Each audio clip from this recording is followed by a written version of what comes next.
Assalamualaikum warahmatullahi wabarakatuh. Alhamdulillah, alhamdulillahirabbil alamin wa bihi nasta'in ala umuri dunya waddin.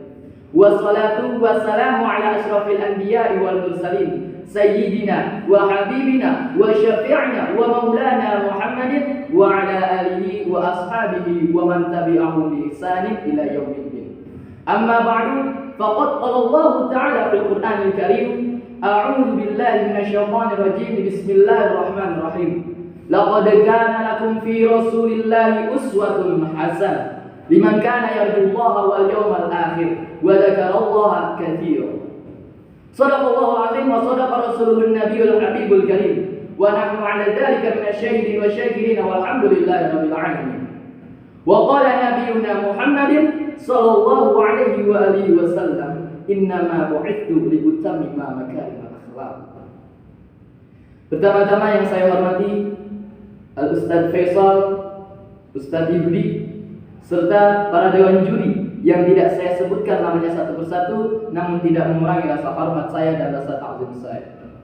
Pertama-tama dan yang paling utama, marilah kita panjatkan puja dan puji syukur atas kehadirat Allah Subhanahu wa taala yang telah memberikan kita beribu-ribu nikmat. Salah satunya adalah nikmat iman, Islam, dan ihsan. Oleh karena itu, kita sebagai hamba sepatutnya kita selalu mensyukuri atas kenikmatan Allah Subhanahu wa taala. Bukan hanya kenikmatan duniawi, bukan hanya kenikmatan harta, tahta, segala apapun yang ada di duniawi itu hanya kenikmatan semata. Tetapi kenikmatan yang harus kita syukuri adalah kenikmatan dari ujung rambut hingga ujung kaki, dari penglihatan, dari penciuman, pembicaraan, pendengaran, dan lain-lain. Itu adalah nikmat yang paling besar di tubuh kita, di diri kita. Kemudian salawat bersertakan dengan salam selalu kita haturkan kepada baginda alam yang membawa umatnya minadz dzulumati ilan nur, yang membawa umatnya dari zaman kegelapan menjadi zaman terang benderang, yang membawa umatnya dari zaman jahiliyah hingga zaman ilmiah. Beliau adalah baginda Rasul Sayyidina wa Habibina wa Syafi'ina wa Maulana Muhammadin sallallahu alaihi wa alihi wasallam. Beliaulah yang memberikan syafaatul uzma fi yaumil qiyamah kelak. Semoga kita mendapatkan syafaatnya di yaumil qiyamah kelak. Amin amin amin ya rabbal alamin. Para hadirin yang dirahmati Allah Subhanahu wa taala, saya Muhammad Rajab Hanafi Baskara dari Madrasah Aliyah Negeri 6 Jakarta perkenankan saya untuk sedikit bertausiah yang bertemakan tentang akhlakul karimah ada pada diri Nabi sallallahu alaihi wasallam. Ketika kita membahas tentang akhlakul karimah, ketika kita membahas tentang akhlak yang terpuji, maka kita akan membahas tentang bagaimana perilaku Nabi. Sebagaimana yang diabadikan dalam Al-Quran surat Al-Ahzab yang berbunyi laqad kana lakum fi Rasulillahi uswatun hasanah, bahwasanya telah ada dalam diri Nabi uswatun hasanah, suri teladan yang baik. Suri teladan kepada siapa? Kepada para umatnya. Lalu untuk apa Nabi sallallahu alaihi wasallam diperintahkan Allah untuk ke muka bumi ini? Nabi sallallahu alaihi wasallam diutus oleh Allah Subhanahu wa taala ke muka bumi ini. Kata Nabi sallallahu alaihi wasallam, innama bu'ithu liutammima makarimal akhlaq. Sesungguhnya, kata Nabi sallallahu alaihi wasallam, sesungguhnya aku diutus oleh Allah Subhanahu wa taala ke muka bumi ini liutammima makarimal akhlaq, untuk menyempurnakan akhlak yang telah sempurna.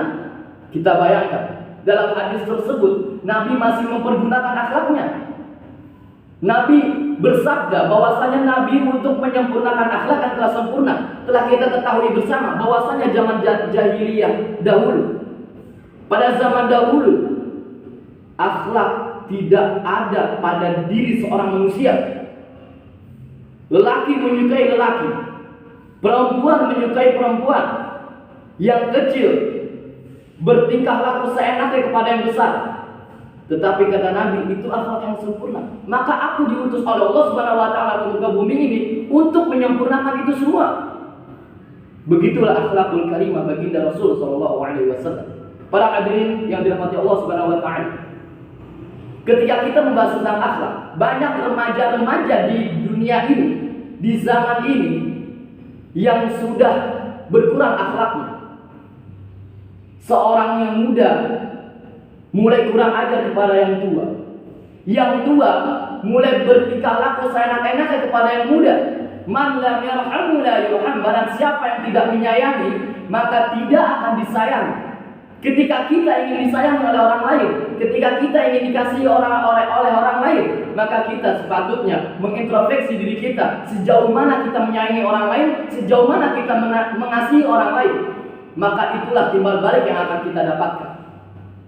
Ingat, setiap sesuatu pasti ada balasan. Kullukum ra'in wa kullukum mas'ulun an ra'iyati.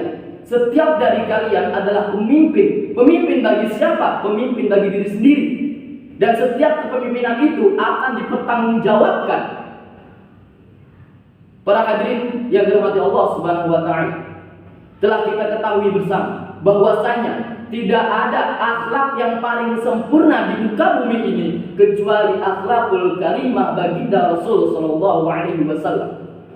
Sampai-sampai akhlakul karimah baginda Rasulullah sallallahu alaihi wasallam diabadikan dalam Quran surat Nun yang berbunyi wa innaka la'ala khuluqin 'azim. Sesungguhnya akhlakul karimah baginda Rasulullah sallallahu alaihi wasallam berada di tingkatan yang paling tinggi, tingkat yang luhur. Azimah yang berarti luhur, tinggi. Bahkan baginda Rasul sallallahu alaihi wasallam, beliau adalah orang satu-satunya yang ketika umatnya menyepelekan beliau, umatnya tidak mau beriman kepada beliau, beliau tidak pernah merasa dendam kepada umat-umat. Kita lihat Nabi Nuh alaihissalam, beliau memohon kepada Allah Subhanahu wa taala untuk mengazab umatnya.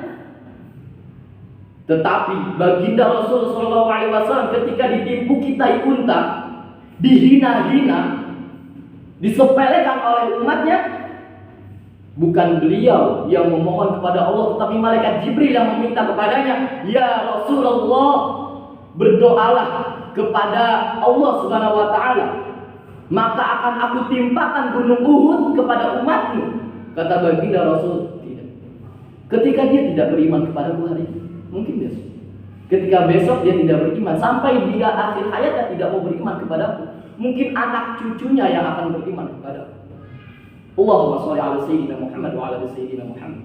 Begitulah akhlakul karimah baginda Rasul sallallahu alaihi wasallam. Tidak pernah ada rasa benci, tidak pernah ada rasa dengki. Beliau hanya memikirkan ummati, ummati, ummati.